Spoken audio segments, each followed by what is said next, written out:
So we are going to be using something called Tinkercad to make circuits. I've got a lot of different circuit simulators that I'm still playing with. However, I think this is a good introductory platform. So to go in, you're going to have to go to tinkercad.com. Easy enough. And you're going to click sign in.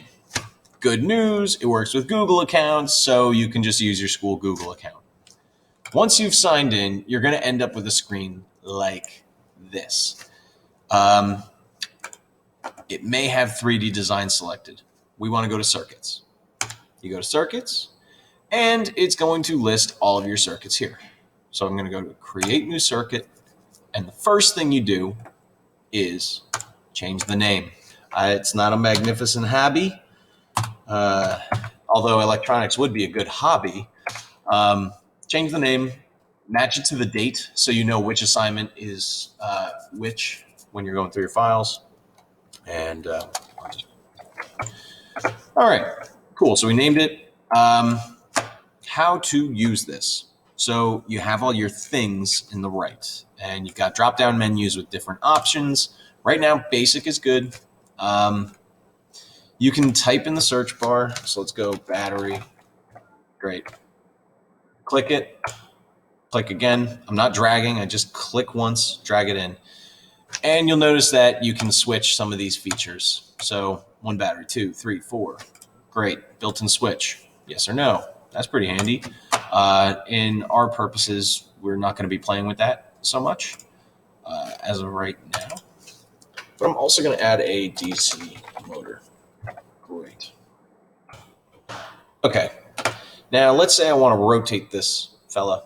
I can click here, and it's going to rotate it in increments of 30 degrees, it looks like. So we've gone over how to place things, how to change some settings. Next thing, you're going to see that every component has its terminals. Terminals are where it connects. There's a positive end and a negative end. For some electronics, it doesn't matter. For some electronics, it does. For this battery, we can connect the positive end to the positive end, negative end to the negative end. Now, personally, this looks like bad. This is bad. It's ugly. So we are going to be preparing schematics prior to making our stuff.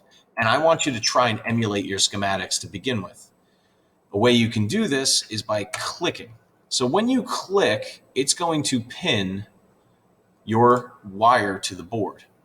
And now I can make some really clean 90-degree turns, or close enough. And that way I don't have a mess on my hands. So let's, for the purposes of demonstration, got a resistor in here. So what I'm going to start off with is make this go. I'm going to click Start Simulation. And here you see that I've got the simulation running. The power from the battery is going through the motor, and it even tells me, oh, there's 2,974 rounds per minute, rotations per minute, RPM. Now let's say I want to add a resistor here. It's not going. And there's a reason. It's because we have a simulation going. This is live. And kind of like real electronics, you don't want to change connections while things are live. You want to cut power. So you got to stop your simulation, and then you'll be able to add your components. So this is a basic rundown of Tinkercad. We'll see if we can use this throughout the duration, but it's a good platform to get started.